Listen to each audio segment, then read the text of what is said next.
This podcast is going to wreck you in a good way. It will change the way that you think about the choices that you make each day. AGT winner Dustin Tavella brings his unique brand of magic into our studio by showing us how that playing into the hype and fame of life can be a serious misdirection in living real, personal, and authentic lives. He shares how he won AGT with zero social media strategy, how he turned away from social norms and broke the system because he was following a higher power. Like Gideon, we can see that Dustin is giving God the glory in his success, in his family, and in his marketplace ministry. If you see Dustin on AGT, you'll know that his stories are personal and compelling and indeed inspiring. If that's what you're hoping for, then you won't be disappointed. We hope you enjoy this conversation. So how did the flight over? You flew from Hawaii? Yeah. But you've been flying back and forth from Hawaii quite a bit, though. We felt like God had called us out to Hawaii. We lived in Hawaii. God did a bunch of really cool things. I was flying back to the mainland, still doing shows, and then made our way back to our spot in Vegas. So what's God doing for you in Hawaii right now? So it was cool. I don't know if you're familiar with Youth with a Mission, YWAM. It's a missions organization. Yeah. Man, back in 2004, I joined YWAM. Well, when I was in high school, so even before that, 2002, I did some mission trips with them and just fell in love with the idea of being around young people and traveling around and seeing different cultures and, sharing the love of God with people and doing building projects and serving. And I just loved it, man. So after high school, went down and joined YWAM. I was on staff there for like 5 years, helped lead the School of Worship and some of their other training schools there. Anyway, so now fast forward, we were out there. Their main campus, YWAM's main campus is in Kona, Hawaii. So we went out there to kind of just work alongside them, do some stuff. And just kind of felt like God had us there for a season to focus on our family a bit, kind of slow down.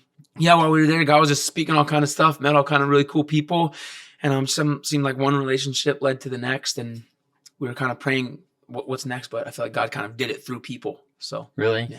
I was going to ask you. So you said He's got you out there, just trying to slow you down a little bit. Yeah. So have you slowed down? No. So I'm Italian, super ADHD. I always tell people, it's very dangerous. That's why I don't drink caffeine, bro. Because I'm like, it would be dangerous. I always say I might accidentally kill somebody. Yeah, that's because my hands are moving so much. But yeah, so we went out to Hawaii. It did help, but like my brain is just always going. I'm a creator, so I'm always creating, whether it's stuff that I'll actually do or not. I'm always taking notes, always on my laptop, writing up stuff, writing up scripts. I'm really big on, I'll have an idea and I need to almost like create an image of it. So I'm on Photoshop all the time, just kind of making stuff that I envision in my brain. Yeah. So yeah, I kind of like have to keep moving. To me, slowing down is sometimes too just in the agenda of the things that we're trying to accomplish. Coming from the entertainment world, there's always things to be doing, always things to be creating, there's always people doing more than you. Mm-hmm. And so what was great was knowing that I can create, but without feeling like I'm racing people. Does that make sense? Yeah. How do you manage that? I mean, because I experienced that in the business world all the time.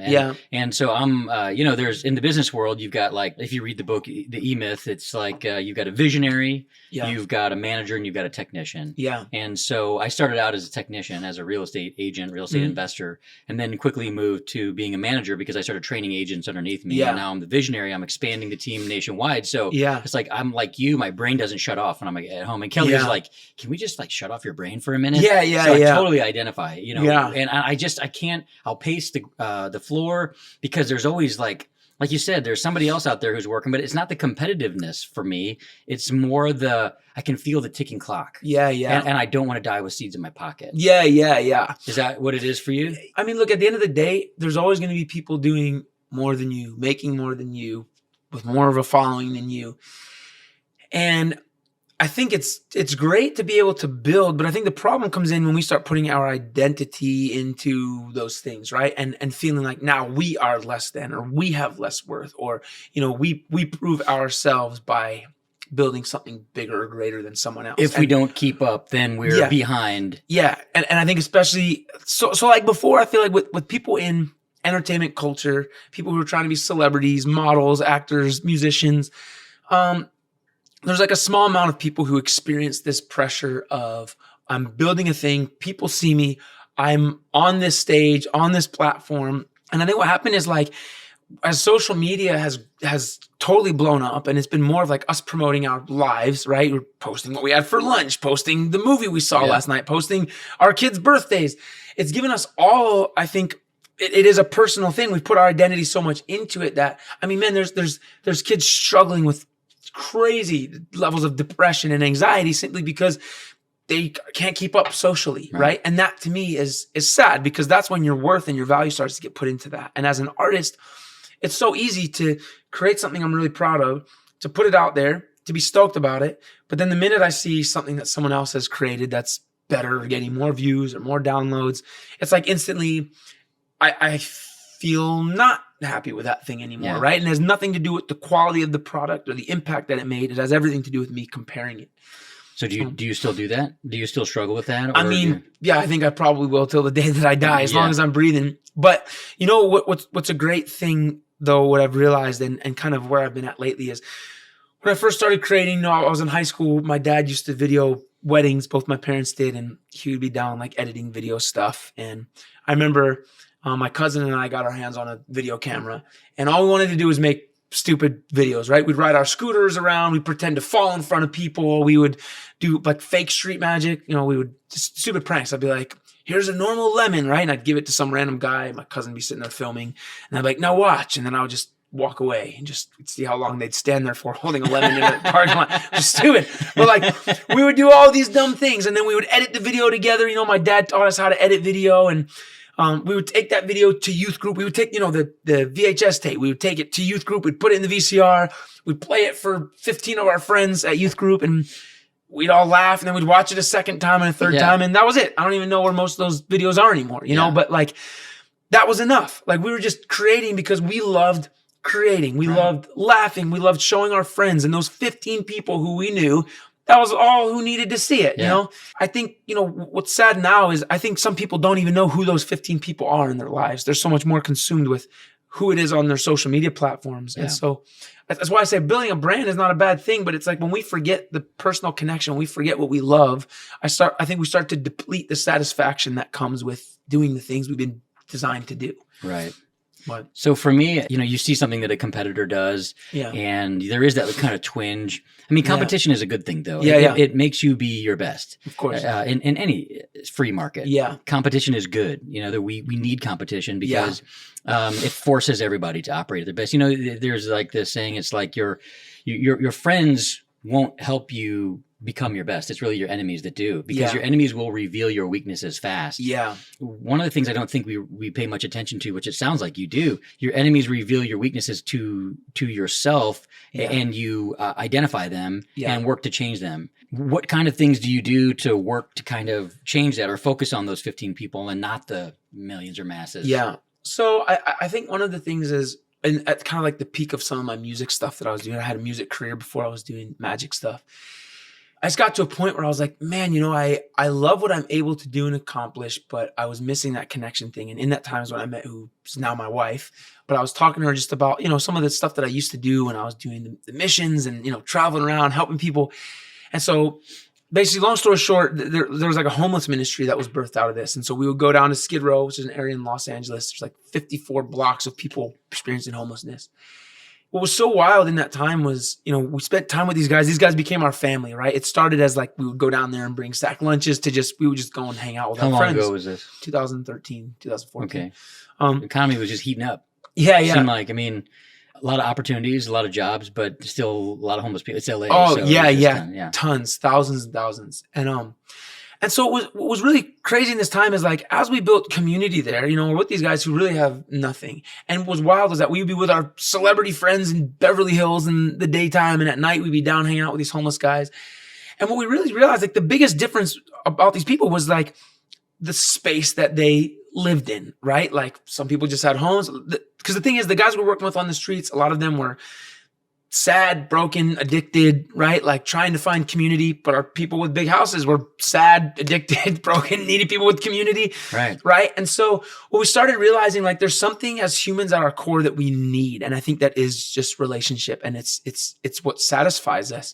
And I think the reality is, and how we start to navigate through this stuff is really just measuring out our priorities, right? Like when we find ourselves building a brand, but at the cost of relationship, all of a sudden that brand can grow and become very successful, but doesn't mean you're going to be more satisfied. And I tell people all the time, like for me, it's not like we said, competitiveness is good. Competition is good. People raising the bar in our lives, it's good. But again, I think that when success becomes part of our identity, it becomes dangerous territory because we start prioritizing that over relationships.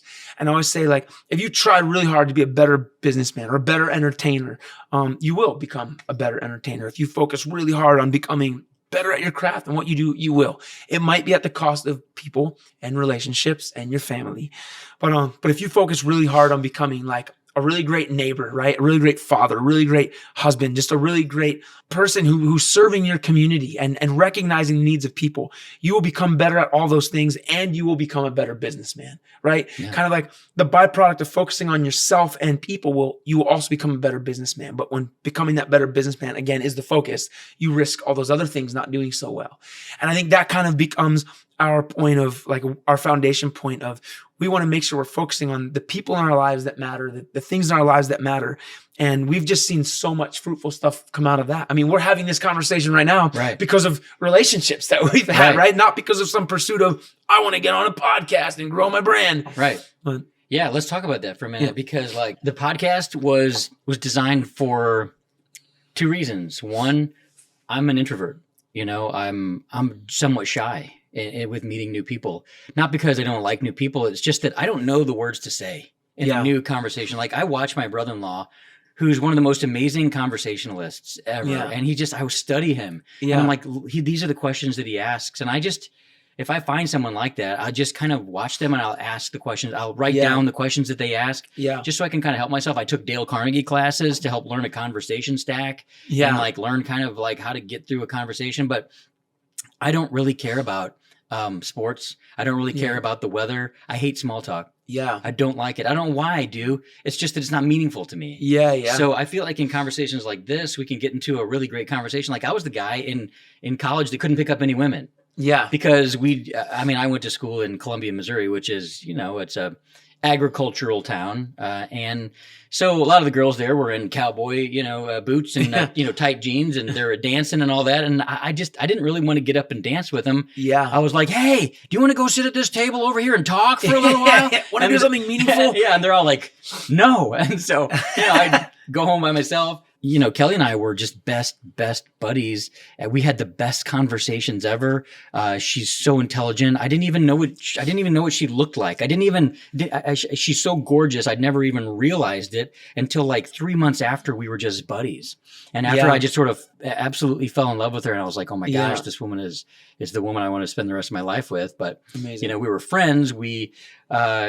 She was the kind of person that if I had opened up to her, she would have freaked out and ran away. I had to keep my feelings a secret from her. Yeah. Which turned me into like this weird, like pent up poet guy. Yeah. So I had to tell her how I felt without telling her how I felt. And I was so mysterious to her for that reason. And I guess it worked, But I tried to get her, basically what had happened was we weren't going to the same school, and she was going to transfer school. She told me she was going to transfer schools in 3 months, and we were both in the theater department together, and we had done a show together, and we were in a couple classes together, and just really such good buddies. Yeah. And I was going to miss my buddy, but I was falling deeply in love with her, and I was like, all right, I got 3 months to get this chick to fall in love with me. Yeah. And it didn't work. I failed miserably. It did not work at all. But it was the absence. It was the time apart that she called me and was like, hey, I miss you. And our relationship developed after that. And what's also interesting is that she did go ahead and transfer schools. but we did go ahead and start a relationship. And this was right about the times chicks were starting to become interested in me. Yeah. But here I am in a long distance relationship in college now. Yeah. And so I literally dated nobody in college, just Kelly. And she was 3.5 hours away, and there was no email on demand. I had to go into the computer lab to check my email like twice a day. Yeah. I couldn't wait to go in and check my emails from her. And I would spend time pouring into those communications with her, to her.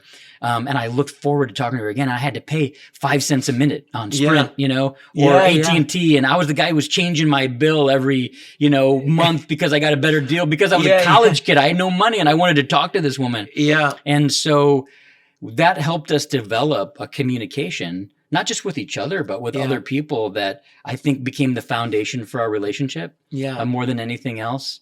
And that's definitely poured over into some of our other relationships as well. Yeah. So relationships matter to me. Yeah. No, seems like they matter to you too. Yeah, for sure. And I think I remember there was like a time when I was thinking, okay, what does this look like to build a brand, to impact the lives of people? Because it's not like you can't just demonize the idea of, well, I don't do anything, I just love my neighbor, right? I think that we're given gifts for a reason to use them, and they're meaningful.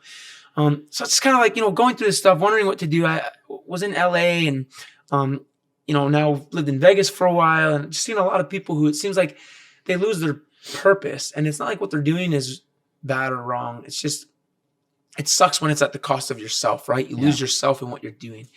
And so I remember I just went into this deep dive of even looking at the way that Jesus did things, right? When he came. And when you read through the Gospels, it's wild because people were expecting Jesus to come in to overthrow governments, to just become king and take over everything. Yeah. And he's hanging out at people's houses having tea, right? And they're like, what is this guy doing? What kind of warrior drinks tea in the house of some dude that no one's ever heard of, right?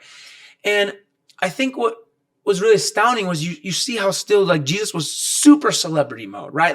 And it's funny because people always say, well, don't forget, Jesus only had 12 followers. And it's no, dude, Jesus was like Justin Bieber famous, right? Jesus would be in one space. So many people would want to see him. He'd get into a boat. He'd be like, I need some time on my own.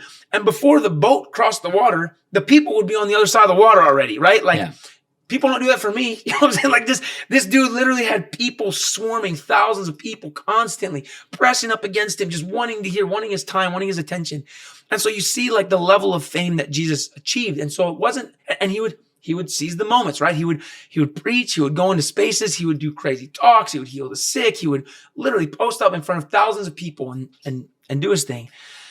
But what I started to realize is that Jesus didn't demonize that platform and that brand that was kind of naturally being built, but he did put it in its right place as far as priority, because whenever it came time for him to actually get rest and to be healthy himself, he took that time. If he had to go away and be with the Father, he'd just be like, hey guys, I'm going to roll out for 40 days. And people are like, dude, you're at the peak of your, this is when you need to capitalize on this moment. He's like, yeah, but I need to do something else, right? He was okay making the sacrifice of his brand for the health of himself and also the health of his followers, because he knew the people in his direct circle also needed to be prioritized, right? And you see so many times when Jesus could have just went out and made more marketing moves, but instead he always tended to the people who he was able to truly serve on a one-on-one basis.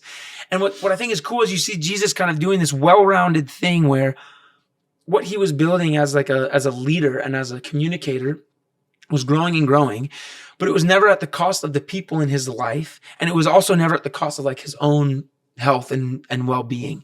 And there's times, when you read through the Gospels and it says times when he was super tired, right? Because he'd been pouring out all day and all these things. But anyways, I kind of started looking at this. I'm like, God, I want to kind of model things like this, because you see people, especially within the church, who will be on either one extreme or the other. They're either so ministry mode that their family's falling apart, but at least the church is doing well. Or you see people who demonize anything that has to do with entertainment. And it's no, we just do little things. That big stuff that's Satan's work, right? Yeah. And I think that there's such balance because Jesus was able to manage both while still passionately loving people, never losing sight of who he was. And that's just the space that I want to be in, man. I want to know that what I'm doing is meaningful, but I'm not losing myself in the midst of it, so that I can do things with excellence. I can look at the competition and be like, I got to raise the bar. I got to be better, right? I want to be amazing at my craft, but at the same time, I don't want to like lose myself in the pursuit of being amazing at my craft, if that makes sense. It does. And actually what kind of brings us full circle, because, you know, Jesus did it for those 15 people in his life. Yeah. You know, I mean, we know 12 of them, you know, very well. I'm sure there was some others, you know, Mary Magdalene, and there's, you know, a few others that are named, Lazarus, his friend, you know, his mom, you know, and it's what's special as I studied Jesus's ministry as a leader as well, but from a different perspective, because, you know, a lot of other people who are my competitors have gone big. They've gone after the investors, you know, they've gone after the masses. They did podcasts a long time ago. Like, they were putting all their information on YouTube. Yeah. I didn't start touching social media until I started building a national brand, but only because I had to. Prior to that, I'm an analog guy. Yeah. I stood right there in front of this room and taught people until the room filled up and we couldn't contain them anymore. Yeah. And then they got their own space, and then we filled it up again. And it was just standing in front of people, teaching them how to invest in real estate, how to become a world-class real estate agent. I was here, I was in the building, I just did life with these people. And it's because I studied Jesus, and he did life with those 12 people. And not only that, but when he was, and 3 of them was his leadership team, you know? So there's even deeper relationships within a small circle. And he built one of the greatest kingdoms ever, not with social media, not with caring about all that, but by being an analog guy, face to face. And Jesus's prayer, like in John, I was just studying this as I was kind of at the gym. A lot of people listen to like music in the gym, and I'm listening to like sermons, you know, because I'm just trying to get the word in me. And listening to Jesus's prayer, like listen to the way he prays, is so special. Yeah, it's like he says, you know, God, glorify me so that you might be glorified. And I really feel like that's what he did. I mean, he had the fame, but he did it to glorify his Father. Yeah. And it's so special. And I also really like stories like, you know, when the 4,000 had come, he really cared about those people that he was ministering to and knew that they had to be fed. Yeah. And so the disciples are coming to him, and they're like, oh, these people are hungry. You know, they're going to go home. They're going to be hungry. And you know, Jesus, you need to feed these people. Yeah. And he was like, you feed them. Yeah. He taught his disciples leadership. And even in the parable of the sower, you know, he's teaching these masses of people. And then afterwards, he pulls his leadership team aside. Yeah. And he says, this is what I meant by that. I told the parable of the sower, but what it means is this. Yeah. And he just never stopped teaching. Yeah. And I just think it's so special. And it's so beautiful and so robust. And in fact, I've gotten closer to God now that I actually got a John Maxwell Leadership Bible, and I'm actually getting the leadership lessons along with the Word, and it has been the best thing that I could have ever done. Yeah. Well, I think even to take things a little further, just going with what you're saying, you're talking about, you know, Jesus, as he poured into these people, as he taught these guys to do this thing, I think the one thing that Jesus never lost sight of was he wasn't pushing himself onto them. Jesus was always aware of who his audience was and what the needs were of those people, right? And I think as you talk about real estate, and all these things you're talking about sitting here one-on-one, face-to-face, there's no bulk solution for everyone, right? It's every person's in a unique space, their finances that they have available, the resources that they have available. And so when you pour into a person or a small group of people and you set growth happen, you're actually able to specifically meet needs of the people that you're with. And when you see Jesus, whether it was with masses and understanding the culture and the cities that he was in, or if he was just sitting down with a person, taking time to actually see people, it's one of the things that I admire most, I think, as I look at Jesus' ministry, because I know for me, sometimes I get so caught up in my own agenda and what I'm trying to build and what I want to do and what I've created that I want everybody to like. And I'm like this, as opposed to Jesus, who's like, hey, like, what are your needs? And then creating things around what actually served the people. And I think this really became real to me in my whole journey through America's Got Talent, because, you know, through the years, like doing ministry, man, we've done so much stuff at churches and youth groups and showing up for the homeless people and just everything that we can to just serve people. And we've built some incredible relationships, right? Having real encounters with real humans, some that were a little more like short term, some that have became a little more long term, and then some that are going to be like forever friends, right? People that we'll forever do life with. Yeah. And But the reality is like, we never had a thing we were just pushing. But here's what was crazy. When I was on America's Got Talent, I felt like I was supposed to, and as silly as it sounds, I felt like I was kind of just supposed to back off of all my social media. And I felt like, God, if this is the thing that you want to do and expand, this has to be you, right? And I felt kind of this challenge to trust God. With can we dig into that a little bit? Yeah. So when you say you felt it, like talk about it.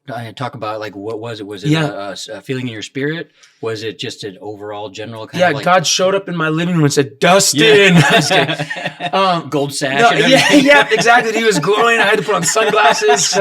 And your head face was in the floor. No, man, I think that like, so I don't know. I feel like that's a really good question. Developing, I think this ability, as people always say, hear God's voice. I think we throw that around a lot, especially within the church. And I think we don't always think through what that means, or maybe what that's like as you're navigating through what that even means.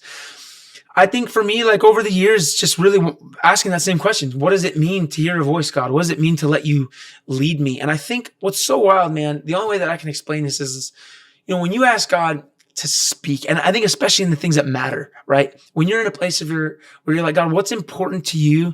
Where are the areas in my life where I can kind of, I don't know, just like love people better? When you start thinking of the things close to God's heart and starting those conversations, I feel you become surprised at the things that start coming to your mind, the things that start, like people who come up and just start talking about some random thing that you never even asked about, right? You open up your Bible, the scriptures that just start jumping off the page. It's all of a sudden you start, the Bible refers to God's voice as like that still small voice, right? And I think when you learn to lean into that, it's something that I think is kind of hard to explain outside of just challenging people to say, hey, God, speak, but what would you want to speak? Like some people say, well, I want God to speak to me. So I said, what are the lottery numbers, right? Yeah. And I just sat and waited. And I think it's like, there are just things so deeply meaningful that God wants to accomplish in our hearts and in our businesses and in our relationships. And sometimes we try and put our agenda on what God wants to accomplish. But the thing is that what God wants to accomplish is like far more meaningful and satisfying. And so, can you imagine, like, I think about this all the time, man. Yeah. Thanks for bringing it up. It's like if you had a piece of paper and a box of crayons. Yeah. And I said, dude, draw me a picture of like the best scene of your future. Yeah. Right. It would pale in comparison to the picture God would paint for you. You know what I mean? Yeah. It's like with the tools that we have available to us. Yeah. I mean, I've seen some great crayon drawings. You know what I mean? But we can't even comprehend what that looks like. And I think you're just like a beautiful example of that. It was special for me because I really didn't know anything about you. And so my first impression of you was you were a friend of a friend. What's even more special about it is that how I met David, our mutual friend, because my acceptance into that mastermind was an act of God. Yeah. And it was an act of obedience because I felt strongly in my heart as my business was, I've gone through a lot of challenges in my business in the past year and a half because I'm trying to scale. And I feel like God has called me to be an apostle to the business world, and all of the companies that I've aligned myself with and people that I've aligned myself with. It's like, God took me through a Gideon process with my business. Yeah. It's like, nope, got to be smaller. Nope, got to be smaller. And people are leaving my business, which from the outside in looks like failure. Yeah. When you're not growing, you're dying. I've always said that to people. I've said it to people in this town for the past 25 years. Yeah. And my business was shrinking, but my heart was growing. Yeah. And my closeness to God was growing. Yeah. My leadership was tested, therefore growing. Pain comes before promotion. Yeah. And so I knew that I needed more. I knew that I needed to equip myself. And God's telling me, he's like, man, you got to read Nehemiah. I'm thinking the word Nehemiah constantly. And then all of a sudden, one of my friends and agents who's in the office is like, man, we're doing a sermon on Nehemiah. You want to come? I should have gone, but I didn't. You know why? Yeah. Life. Busy, Yeah. And God's reaching out to me. You got to read Nehemiah. You got to read Nehemiah. And then one night I was going to bed. I actually looked at my Bible on the way to bed, and I felt him saying, open that book. Yeah. But you know what it's like that urging, right? It's not like this voice. It's just like, I'm supposed to do this, right? It was an urge. Yeah, that's a good way to say it. And I didn't do it. Isn't that funny the way we do that? Shame on you, brother. Isn't that funny how your kids don't obey you sometimes? Yeah. And I woke up the next morning though and did it. And I had like 2 massive problems going on in my business. And instantly I'm like, if you read the story of Nehemiah, it's about building something special for God. And I realized that I hadn't put God in my business. He was trying to help me, but I wasn't listening to him. I wasn't open to him. He who has ears, let him hear. And I wasn't listening. And I read this nourishing text, bro.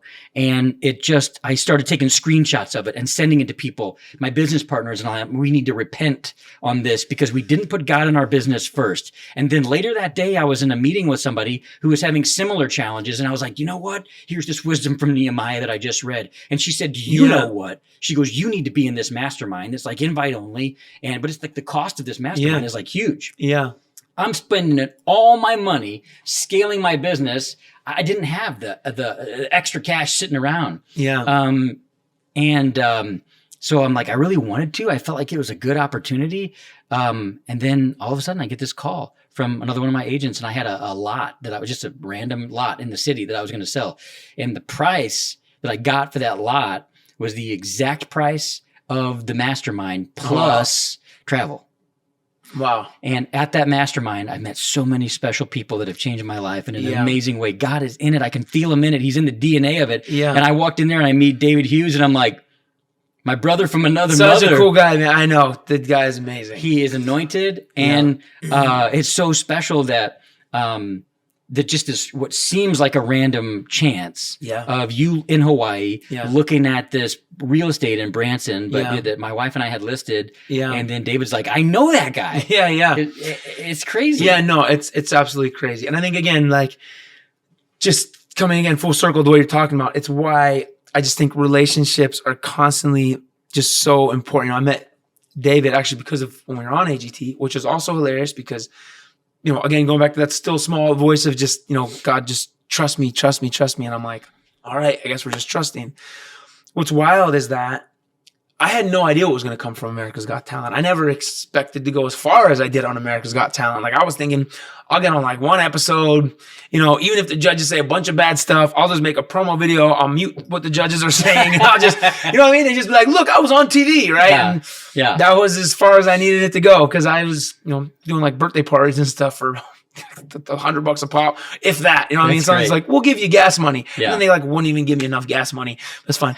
Let's talk about that journey for a minute if you want to. So like, when did you start entertaining, or when did you really start like getting into? Yeah. Well, no, you said you were a musician first. Yeah. So it's funny. So when I was young, my grandparents gambled a bunch and they would go to Atlantic City all the time and they gambled a ton. So they would always get free rooms, right? And free, and I say free with quotations because it's like they say free, they're paying for it in the slot machines. Yeah. And they would get like a free camera and they would get free meal vouchers and free tickets to shows and stuff like this. And when they would get free tickets to the magic shows, they would bring our family. We make a little vacation out of all my grandparents' losses. Right? It was like our whole family vacations were based off of how much money they were throwing away at the casinos. But I just fell in love with magic, man. Fell in love with entertainment. My parents were, especially my dad, really into music. They were DJs. Like I said, they would video weddings. My parents also growing up, like my family was kind of a mess. To make a really long story, not too long, basically, they kind of started turning their lives around. I was probably about 9-10 years old, and your mom and dad did. They started kind of, so basically my parents, their whole marriage was drugs, alcohol, affairs, partying, all these things. My dad was dealing drugs when my parents met. That's how my parents met, was on a drug run. They would try getting their stuff back with God every once in a while. But like at one point they started going to this church, and then my mom was having an affair, and my dad didn't know who she was having an affair with. So he's trying to talk to the pastor about this whole thing, how to deal with this. Then it turned out, the pastor's the one my mom was having the affair with. And so it was like lots of weird, wonky territory. And you would think that like our family would hate church, right? Yeah, I was about to say that. Yeah. But so what was crazy is that like God, through people who just showed up in my parents' life, and I think this is why this is so close to me, is like there was just two people who stepped into my family's lives and turned everything around just because they cared. They showed up. They weren't working for a church or a nonprofit or anything. They just cared, man. They're just two people? Just a couple. Yep. My parents met them, and from the community. Yeah, so they went to my dad was really into music. They went to this concert. All of us went, and it was a Christian concert. I don't know if my parents realized at the time, but met this other couple there who was Christians, and they just, I don't know, man, just they started just serving our family. They would come, they'd have meals with us, they'd take us grocery shopping, we'd go to fairs and relationships. And, just relationships, man. They just were doing life with us, like you talk about doing life, and it completely transformed my parents' lives, their marriage, everything turned around. They actually later then started, they became marriage counselors. They've helped so many marriages, and obviously changed me and my sister's life a ton. Like the whole dynamic of our family changed. And now, we have 2 boys who we've adopted, and I'm looking at how just from these people showing up, man, generations of our family now completely transformed. And so without getting too off track, I started doing magic stuff. Then when I was young, get a couple tricks from the store. I learned to twist balloons from a video that I was watching. There was this guy who had this inner city ministry where he would help kids, that were just in not so good situations. He came and spoke at the church and asked if anybody wanted to help. Obviously he's talking to the adults, but I'm like 9. I'm like, I'll help, right? And he looks, and for my parents, it's awkward because we just started going to the church. Like, we don't know if we're ready to dive in and help yet. We're just attending. But afterwards, the dude just took me really serious, man. I was a little 9-year-old kid, and he's like, what do you like? What do you love doing? And I was like, I don't know. I like doing magic tricks. I like twisting balloons. And he was like, well, would you be willing to dress up like a clown and come perform for the other kids? He was like, I think it would be really cool for these kids to see someone their age using their gifts to serve God. And I'm like, use my gifts to serve God. Like, I'm going to dress up like a clown and do magic tricks. And I'm like, this is serving God. I'm just me there hanging out with these other kids. You just described my business career, really. Yeah. Yeah. But what's wild, man, is like, I don't think I realized it, but in that moment, it was like this guy was adding so much value to just me showing up, using my gifts to be a blessing to others. I didn't have to be a pastor or a worship leader. Right. I was just showing up, using my gifts to bless people. Come on. And I was a kid, dude. There was no reason this guy should have taken me serious. My parents were just getting back on their feet. Like there was no reason this guy should have taken me serious. But he had the eyes of Jesus, right? Like he was like, hey, here's a kid. He's willing. Like there's something here. And man, I'm forever thankful for this guy's investment into my life by just giving me the opportunity. But anyways, all that to say, so I was doing magic stuff. I started doing birthday parties and stuff for other kids. I did like the grand opening for a bank. I did something in a grocery store, but I got to the age then, I'm like 12, 13 now, where it's not cool to dress up like a clown. So I stopped and kind of never looked back, dude. You still have the wig? I do, actually. My mom keeps everything, bro. The attic is like, I walk up and I feel like, am I still 9 years old? Like all of my stuff is there. But what's funny is that when I stopped being a clown, I stopped doing magic. Like it never clicked. I could do magic and not dress up like a clown. For some reason, when the clown went, the magic went with it. And fell in love with music and started doing music stuff. I play guitar and drums mostly. I was an artist for a while, so I was like singing, songwriting, but I was also writing songs for other artists, for television, film, stuff like this. But did that for a while, my music career. It was really cool, the people that we got to meet. And I think, again, like, I feel like God's just always been after me and keeping the priorities in the right place and kind of not allowing me to get too sucked in, again, with my identity, like losing myself in these things. Yeah. But anyways, it was a wild ride, bro. And then it was probably only about 5 years ago, met this dude who was actually a real estate agent, which is hilarious now that I'm thinking about this. So he was a dude, he was in real estate, but he was a magician on the side, and he would just go and perform in comedy clubs. There's a few of those in Branson. Yeah. Real estate magicians. Yeah. But yeah, I was having lunch with him one day, and he just busts out like a deck of cards and like some coins. He was doing some stuff, and all of a sudden all these people are watching, and the engagement, it was just beautiful, man. It brought me back to this place. The joy it creates in people. Like, it was amazing. And were you doing like up close magic? Yeah, in the beginning, especially because only about 5 years ago, started taking this more serious. And in the beginning, I was just, let's get some decks of cards. And, I had my mom send me all my old magic tricks, not the wig this time, just Mom send me some of my old stuff. So she had shipped some stuff out, and, it was fun. It's funny now, actually, because people always be like, oh, dude, like, I used to love magic, man. I always wanted to be a magician, and then I turned 12. I'm like, okay, thanks, dude. Basically, like, you never grew up, but that's fine. I'll take it, man. I'll be childlike as long as I need to be. Well, it's funny, when Kelly and I moved to Branson, we actually had performance jobs, and we were doing like the saloon show or just doing some of the shows in town. And then people, the audience, the Branson thing is to It's like a handshake line, or like just to be out there. So when people like, you don't go back to the green room and you're done. Yeah. Some people do, but a lot of Branson performers, they're out in the audience, and Branson, they like to talk to the people afterwards or shake hands or say, what a great show. You just have to get used to that as an entertainer, but you really kind of get to know the people, and it's very special. At what point in your career then did you start getting like bigger gigs, or you felt like you were getting momentum with your career? So it's funny because first, like with my music, and again, dude, I feel like I keep going back to the same stuff. So much has been relationship. So I was living in the middle of nowhere in East Texas after high school, doing the ministry stuff I was talking about earlier, right? And I've had this passion for so long. Like, I don't want to just reach church people and people in the church. Like, we were doing this ministry stuff, but it was like, I wanted to reach the people who didn't want to come to the ministry nights, right? Who didn't want to come to the worship nights.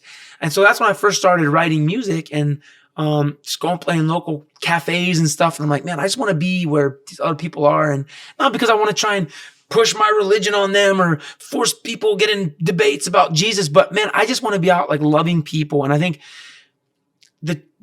for so many people, a lot of people have such a bad taste in their mouth when it comes to the church and Christianity. And for me, again, I'm the perfect picture of this, right? Like with the affair with my parents and the pastor and all this stuff.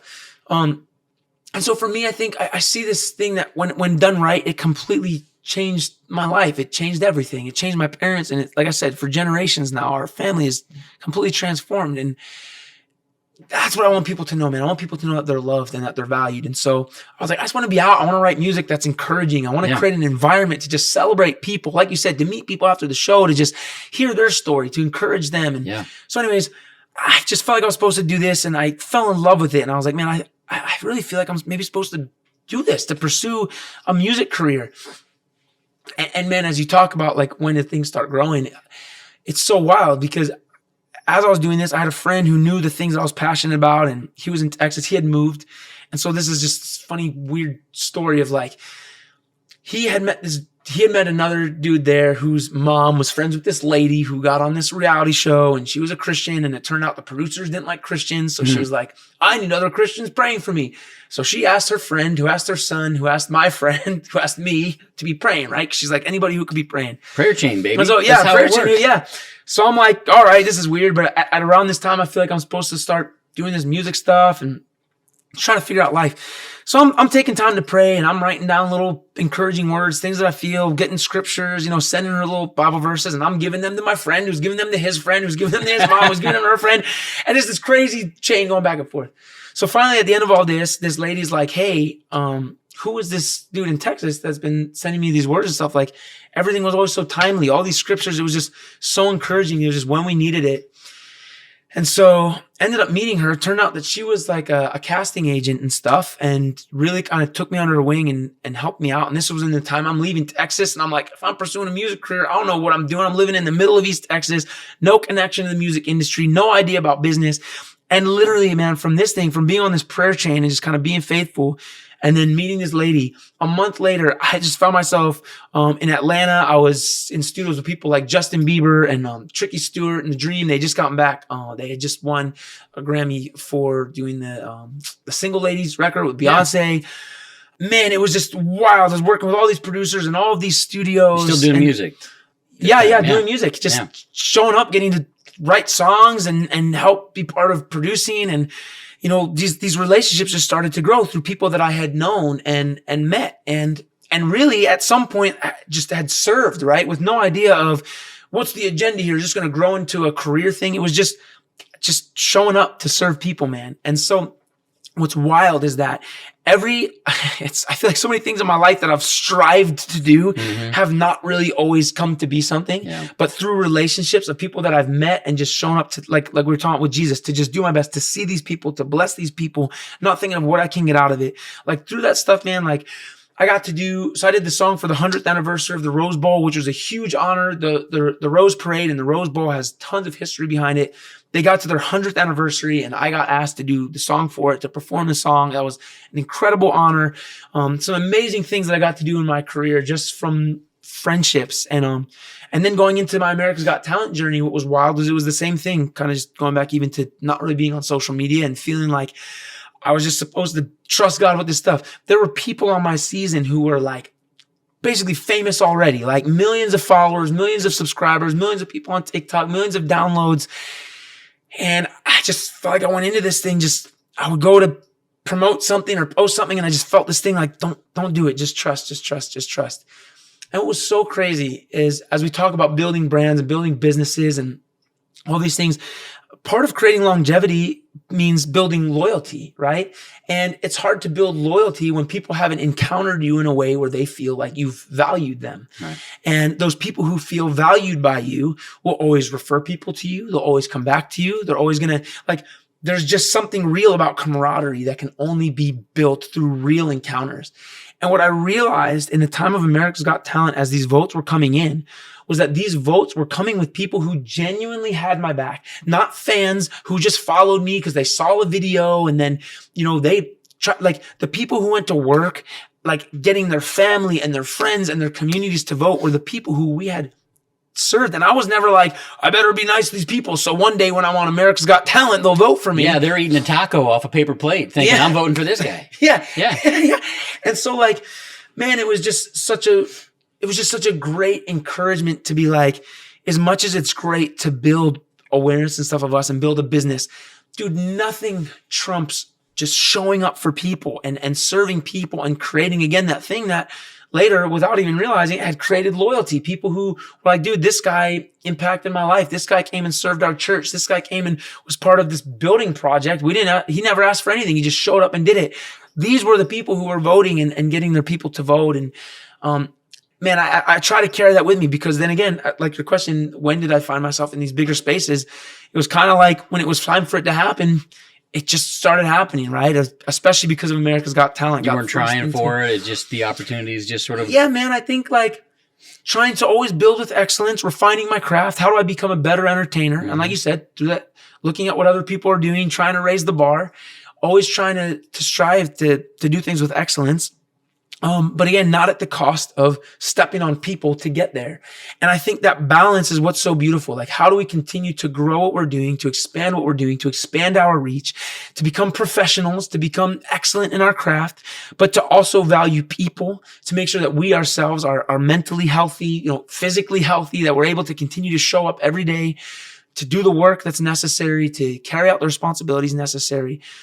But to also trust and believe that we as humans design for relationship, that there's value in relationship, right? And that when that becomes prioritized, there's just this beautiful balance that starts to come about. And so, yeah, it's when we've realized things opening up. It's when we've realized things being thrust forward, is when we find ourselves being great at what we do, to be able to deliver when we get there, right? Mm-hmm. I can't just put that to the wayside, trust God to open doors, then the doors open up and I've never practiced or gotten good, right? And it's like, you can't deliver. Right. So, yeah.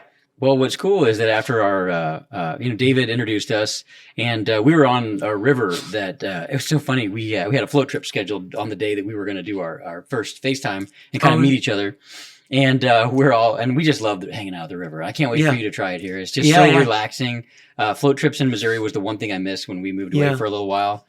And so we're getting to the end of the day and we're paddling fast. I'm like, we got to work. We got a phone call, Yeah. And we finally got home. And so I apologized that we were just in our swimsuits and stuff, which is not usually what I do. Yeah. If I've never met somebody, I usually have the courtesy to put on a collared shirt and that sort of thing, just because that, it's just out of respect and honor. Yeah. But we were just rushing and we get home. I'm like, sorry, man, we're just kind of get a t-shirt and all that. And you were so cool. And, I just love the way we just in the end just prayed for whatever God wanted to happen for you and your life, and even for what we were doing and for what was supposed to happen out of us being connected in this by just a divine appointment. We both felt. And so I'm glad we stood in agreement on that. What I did was, I went right to my phone and I'm like, all right, who is this guy? And I'm looking and I started watching the performances, and they're truly phenomenal, man. Thank you. It's very special, not only in the way that you actually perform, but in the very special and personal stories that you told. You kind of told your own personal stories. A lot of people connect with that, because their story, their own personal story is the most meaningful to them. And sometimes when you tell your story or you tell a third party story, people can see themselves in that. And I think you just inspire a lot of people. I think you create a spark of love in people. And maybe that's why God's got you out there, because you do create love in other people. And I feel like you not only you do create love, but you create connection. Yeah. And you also create contribution and collaboration in the things that you do in your ministries, off screen, and without revealing anything that would be, a trade secret. Like, what was your approach when you came? Like, first of all, like, how did you come up with some of that? I mean, I'm not talking about the technical stuff, but I just mean like the theme of some of those. Yeah. I think that for us, because of all the things that we do, we want there to be purpose in the stuff that we're doing. And so we're like, all right, what are some ways where we can go on to do some stuff, like to do some really fun magic, but to really make sure people feel encouraged. And I think by being like super authentic, because sometimes with magic, it can be very showy and people start telling stories. People have a magic trick that they love. So a lot of times what happens is, as a magician, you'll have a trick that you love, an effect that you think is great. And you're like, I just want to do this. Yeah. And so you start thinking, what's a story that I can tell to go with this? And sometimes you got to conjure stuff up. Sometimes you got to, not conjure up like spirits, conjure up some kind of storyline. Yeah, make it up in your head. Yeah. And what ends up happening is you have a lot of magicians who be doing some magic trick, telling some story. And it's like, well, I know that the story is not real and the magic's not real. So I'm kind of just enjoying a thing. But automatically, I think that there's a disconnect because there's a lack of authenticity. And so early on, kind of what we decided is we're not going to come up with the magic first. We're going to come up with like, what's the narrative that is true to us, true to who we are, true to where we're at in this season of life? And then what's the magic that can visually go with this story, right? So what's something that will visually help push this story along?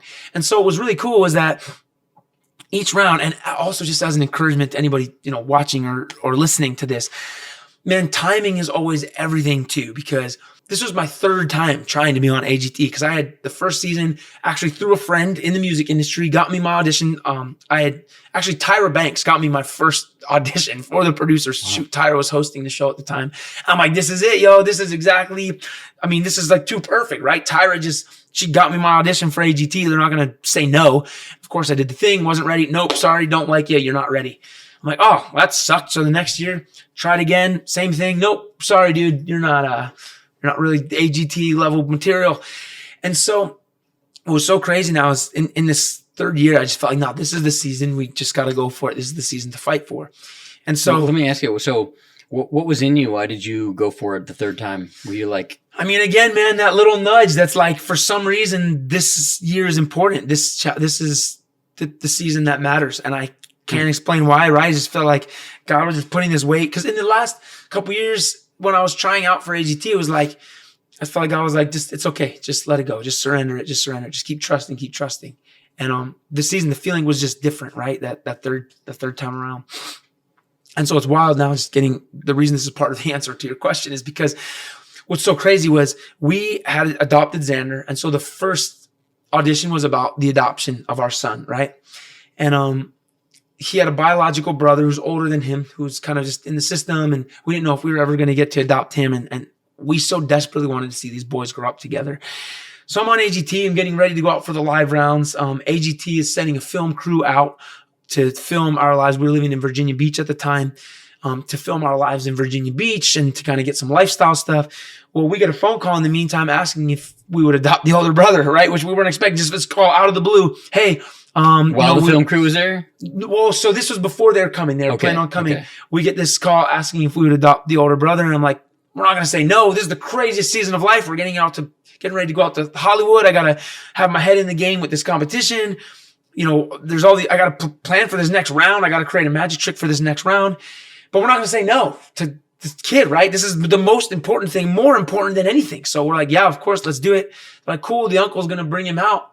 And the day that the uncle was bringing him out was the same day that the film crew was coming from America's Got Talent. And so they literally filmed the first moment of Silas coming into our home, being united with his brother and all this stuff. Like, how special is that? To have that level of quality. You'll have that the rest of your life. We'll have it the rest of our lives. And he will too. Exactly. He'll show it to his kids. You know what I mean? Yeah. And so like what was so wild was like, so him coming into our home became the premise for my next act on AGT for that next round. We got to, I'll do this. Life sometimes seems so messy. And I did this whole thing with cards but seeing how sometimes in the randomness of everything, how meaningful things become. And the fact that like we could never have planned on Silas just coming when he did. And it was just this really beautiful moment that again, we couldn't have planned. And if I would have gotten onto AGT the season before that, would not have been able to tell the story. Now, I would have thought watching the show, like, oh, come on. I mean, that's and that's what everyone thought, bro. Yeah. Everyone's like, the magic's fake. The judges are in on it. Yes. They told him what to say. Yeah. Dude, there's people posting like, that's not even his real wife. They're hired actors. No it's way. Not even his real family. It's just all for the show. Yeah. And I'm like, I know it feels like that. I kind of feel like someone's playing a trick on me right now. Because I'm like, but so what was wild is that we did that second round. And so again, had to come up with an act for the next one. But again, it's like, God, what is the story that you want told right now? And how do we continue to encourage people? Yeah. And so, each round was just taking the story and then what visuals go with the story of what we're trying to tell, all the way leading up to kind of feeling like the last round, we wanted to be about why this is important to us. And I was like, I want to tell my parents' story. And how what inspired me was just people just showing up, right? You don't need money, you don't need resources, you don't need success or fame to make an impact on the world, man. You just need to be willing to say yes. And this is what happened for my family. These people just stepped into our lives, changed everything. And I was like, this is what I want the finale episode to be about, was my last performance about my parents' marriage and it falling apart and these people coming in and changing my parents' lives, our lives, and now our boys who we just adopted on live television.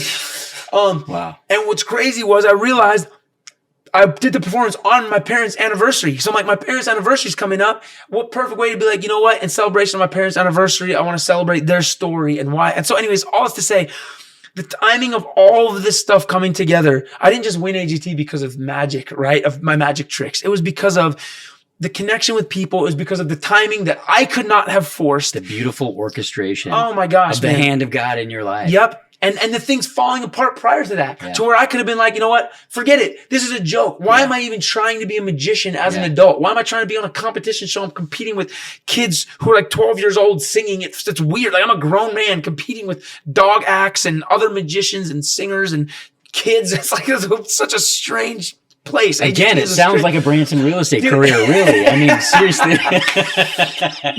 But the thing that's so wild is like, again, we could not have orchestrated this timing. We could not have forced this. And so again, that's what I'm saying as encouragement to anybody listening. Yeah.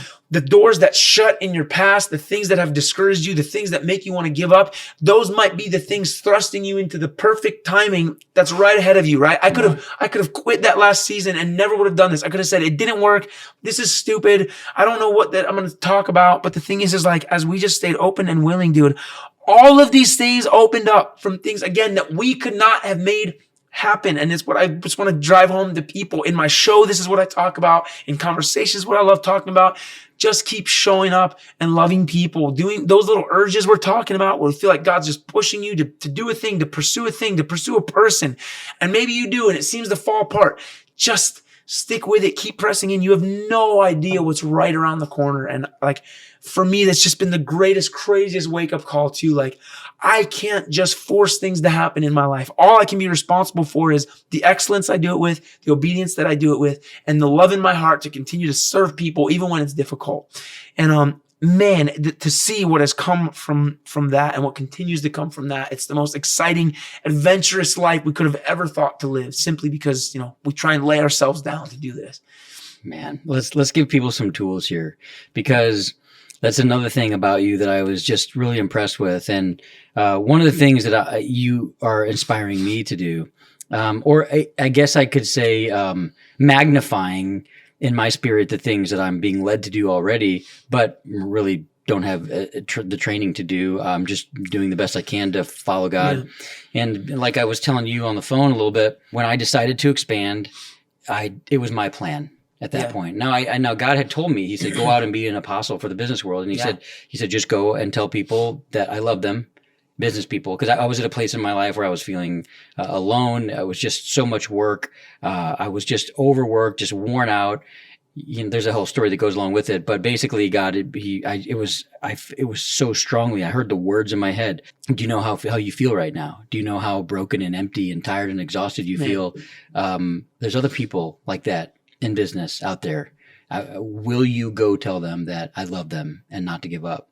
And I'm just in tears, I'm outside. I was like actually in my hot tub asking to hear from God, and he like didn't talk to me in the hot tub because I was leading like 50 people in a massive change, and I could feel the weight of their families on my decision making, and I'm just asking God to show up. And he didn't until like I took 4 steps out of that hot tub, and then it was like you didn't show up in the hot tub. No, not me. The golden sash. Now it's the golden towel. He's just like, "What's up, dude? So glad you called me here." Yeah, he's got a sandwich. What's that movie like Deuce Bigelow, where the guy's eating the sandwich in the hot tub, and then the tomato goes floating by. It wasn't like that. No, I got out of the hot tub and it was like, man, it hit me in the chest and like the emotion just started coming out of me and I felt God's voice in my head. And he's like, will you say yes to me? And I said yes. And I went inside and I told Kelly, and I'm in tears. I'm walking inside the house and she's like, oh my gosh, what happened? Are you okay? And I was like, the most special thing just happened. And so God told me to do this, but then I didn't know what to do next. Yeah.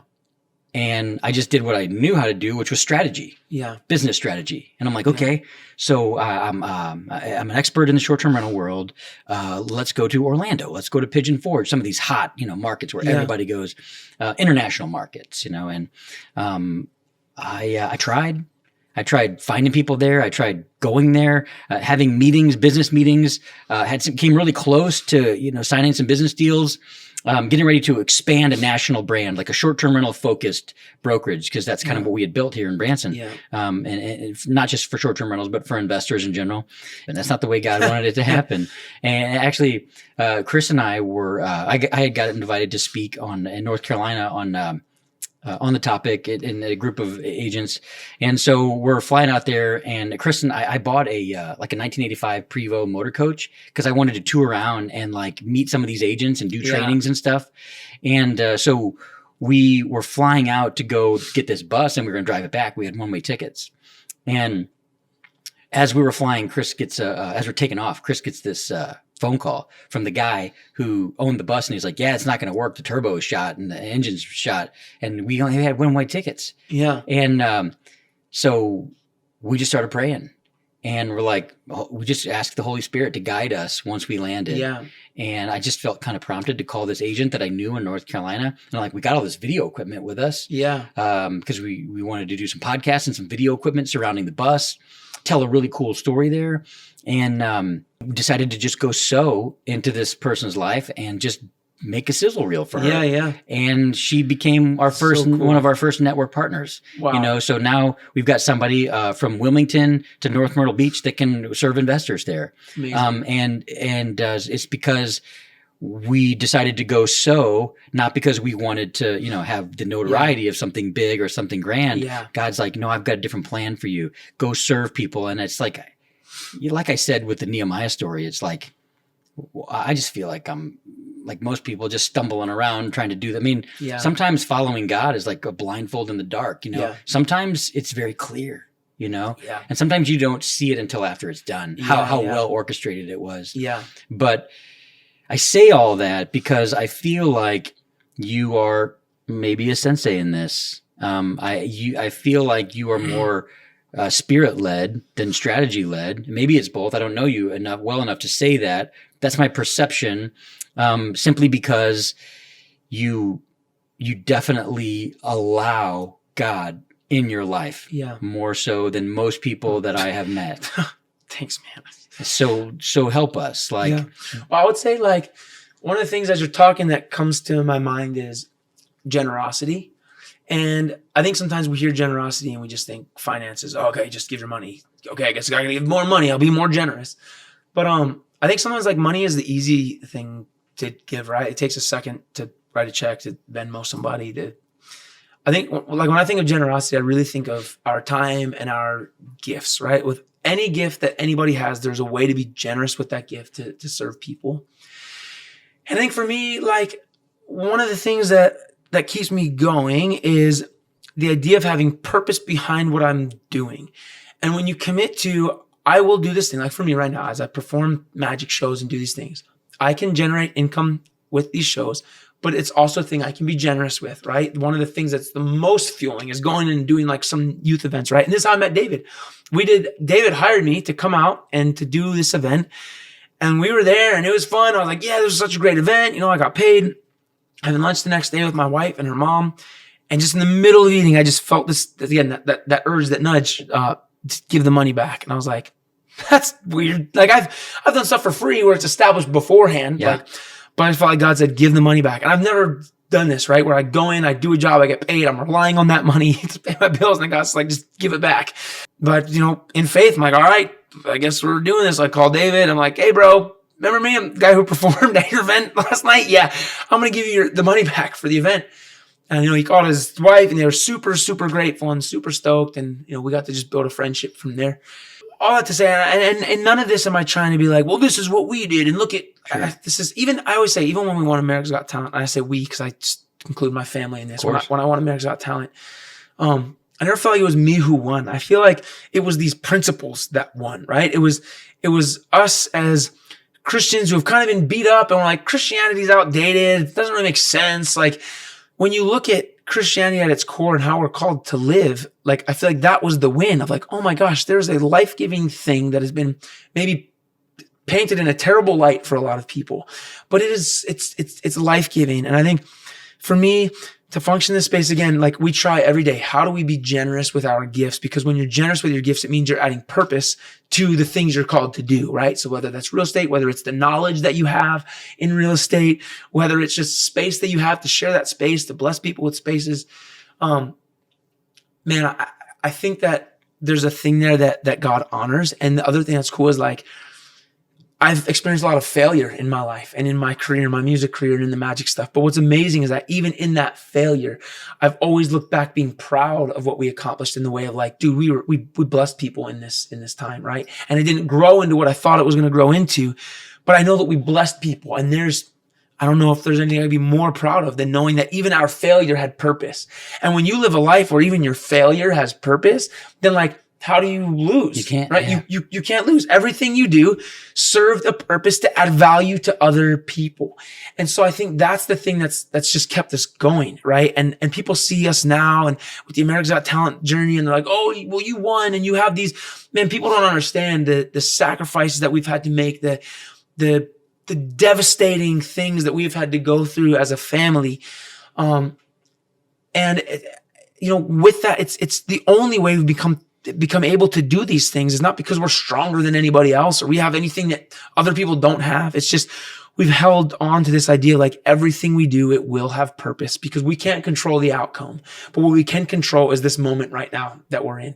And so, yeah, I think like as far as tools, man, I think I just always encourage people like just make the most of just what you're in. And that doesn't mean you start having to give everything away and you can't build stuff because like we said, there's a balance of truly strategizing. But I liked what you said when you said about being more like spirit-led more than strategy-led or something. I don't remember how exactly you worded it. But I think that's a big thing too, is because it's like when God speaks the thing that's important, when I'm like, oh, wow, God, my gifts matter to you. I can have purpose with these gifts. Even if I'm a 9-year-old dressing up like a clown, showing up like this can have some kind of spiritual purpose to it. When I realize that what I do matters and I get excited about it, I feel like that's when the strategy comes, is because now, like to me, the strategy comes second almost. It's like, here's what I love. Here's what I'm proud of. This is what I will be proud of, whether it works or whether it doesn't. And then now let's start putting some strategy behind this. And if that strategy doesn't work, cool. Let's try a bit of a different strategy. And what's cool is like the strategy doesn't become our God. Like the vision itself is what we start being able to dive into and just experimenting with and exploring. So anyway, I don't know if that makes sense or helps at all, but it's just kind of how we've come to function is like, let's be excited about the thing. Let's believe in it. And then let's kind of start taking steps to get there. I love it. So what's next for you? What's on your agenda? Yeah. So man, we are open. You know, I had the show in Vegas for a while. We left there early because we felt like in the midst of everything happening that there's something, I feel like there's this like space that we're creating and tapping into. And I'm big on like, I like breaking systems, right? Breaking models of things, breaking, structures. Yeah. And I feel like we're kind of in this season, like, man, we just want to find out what's a space that we can invent and create, right? Where maybe the the promotion and marketing model isn't the same, but like, how do we create multiplication? And much like Jesus, how do we create something where what we're doing from the stage is important, but the community that we're creating around it is maybe more important, right? And maybe that's where the longevity is going to come from. So we're kind of in this season, man, where we've been dreaming up and building. It's why we met, right? We're exploring some of the entertainment stuff happening here in Branson, some communities that we can build here. And I think we're just really diving in this chapter. Again, we have the vision of what we want to do. We want to create something that blesses people, but we can be investing into the ushers and the people at the concession stand and the merch tables, right? Like, we want every single role to matter, and we want to raise people up to know that every job that they have, it matters. And whether it's the people in the seats or the people working with us on what we're creating. And so anyway, so to me, like, right now we're in this space, that's the vision. And now comes the strategy. How do we do that? Where will we land? We're here exploring some stuff in Branson this week, just kind of. One of the things that Branson doesn't have, that is coming to my mind as you're talking, Branson doesn't have a much of a middle class. There's not a whole lot of jobs here. Like, that's one of the reasons why I got into the short-term rental business, is because the long-term rental market here is not super great. Yeah. Like it would be in a bigger town like St. Louis, Kansas City, Los Angeles. A lot of people make a couple $100,000 a year. They can afford to rent. Yeah. And here they don't. They make minimum wage. It's really hard to rent. Or they live in a hotel and they're leaving their kids in the hotel room, a 7 and 8 year old, like if the DFS found people's kids by themselves, but this is what they have to do because it's a single mom that has to go work and take tickets at a theater, you know? You've got these haves and you've got these have-nots in Branson. You've got the people that own the theaters, and then you've got people that work in the theaters. And don't get me wrong, there's a lot of generous, people that own property and businesses here, but there's a huge dichotomy, and it's exactly like what you were talking about earlier. Because like my kids go to public school here in Branson, and they're either befriending somebody whose dad or mom or both are in jail and they're living with the grandma and they're making bad choices, or they're hooked on drugs, or their mom and dad don't pay any attention to them whatsoever, and they're hooked on drugs and making bad choices. There is no middle class. There's nobody for my kids to be friends. My kids are sowing into people's lives constantly, because we're equipping them for life. We're preparing them for life. Amazing. And Branson's a great town to do that. And there's a lot of super great people, but there's a lot of opportunity here as well. So like, what if there was a show almost where the proceeds from the show like actually co-opt in a way with all the people that worked there, and like there was this larger community that happened even outside the show, and things that happened even when the show wasn't going on. Man, you're giving me some ideas. I would love to jam with you on this. Well, and this is kind of exactly what I'm talking about as far as getting out of looking to models that exist and then being like, what can we create that really will just bring life, right? Because see, it's funny when you start thinking this way, instantly you start thinking, okay, well, how can we do this thing? Well, obviously people would want to give to that, which means we'd be able to be a greater blessing. And then now all of a sudden the strategy starts coming, right? Because you find a thing that's meaningful and purposeful. And whether you're passionate about magic or whether you're passionate about real estate, people can get in on like, well, let's do something that really helps. And like, even as you just said, the people who are out there having to sell tickets just to be able to pay for meals for their kids. The idea is we create a space where it's important that we can get people a job. But now if that mom is working for us, how do we also make sure she has community and she feels supported and encouraged? Because if we're working in a space that's full of other people with the same heart, now let's help out with the kids, right? Now let's help get those kids into spaces, get other healthy, like, let's have somebody at work watch them so you don't have to leave them at home by themselves. Exactly. Come on, bro. Yeah. And I think too, so like some of my ideas, even with merch stuff, is like, I want to create and without giving away too many little magic secrets here, but I want to create like a magic kit that, like I would love to take some young people to train them up on like how to do a bunch of the tricks and the thing, have them out in the lobby doing these magic tricks, performing for the people as they come in and selling the merch. But then they get a percentage of the merch that they're selling. So you're not just here working hourly, you're here learning that when you engage with people and you interact, you're like to try and like train people up also in what business looks like and how to get better at something, because the better they are and the more they engage, the more they're going to sell, right? And which means the more money that they're going to make. And in a way where it's not like, I think the goal is like starting to instill these things in people to help them get excited about what they're doing and to realize that you can be blessing people and, finding financial gain all at the same time, right? You can have purpose as you start thinking outside of the box and applying yourself, not applying someone else's strategy for how success happens, but really applying yourself into a moment to create space to where you win, the person that's encountering you wins, and then that gets multiplied. And so now everybody wins. So let me just say this. You have renewed my enthusiasm for people because there's so many times when investing in people can be disappointing. Yep.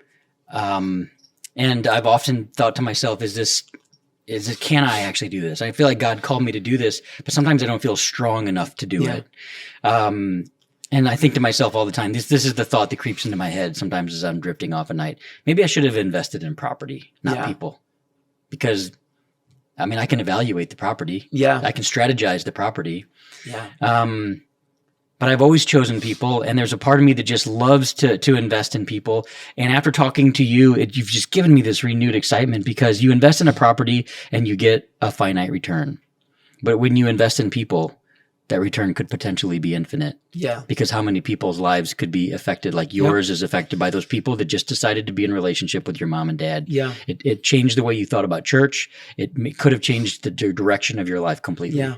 So thank you for being here and for telling your story. Oh man, thank you for having me, dude. I love getting to share, and thank you for taking time as well. This has been really cool, and I'm just grateful to have new friends. Dude. Yeah. This is what it's all about, right? It's relationships and family. And to me, like what's going to happen after this podcast is like, that's the exciting stuff, man. We get to keep building relationships. Yeah, we get to break bread. Yeah, and if there's any takeaway for anyone listening, man, I just pray and hope that people can continue to realize that like right now gets to have purpose. This moment gets to have purpose.